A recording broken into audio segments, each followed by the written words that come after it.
Hi friends, welcome back to my channel. Today I am going to show you how to unlock your Facebook account. Okay, let's see how to fix it. So first open any browser like a Google Chrome browser. Now click on search box and search Facebook Help Center. Let's see. Don't skip the video.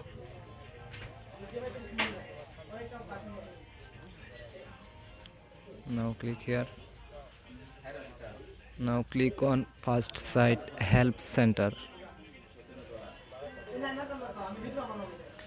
Now click on Get Help.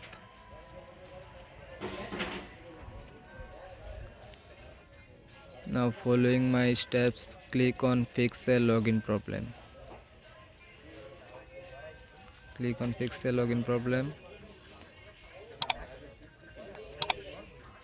Now click on Recover your Facebook account if you cannot log in.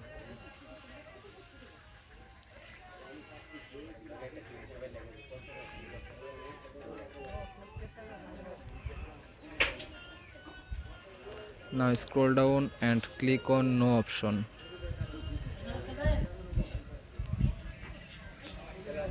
Now click on the solution does not work. Now type your problem here. Tell us more optional option following my video description. Now click on submit and wait 24 hours. Hope your problem solved it. Thank you.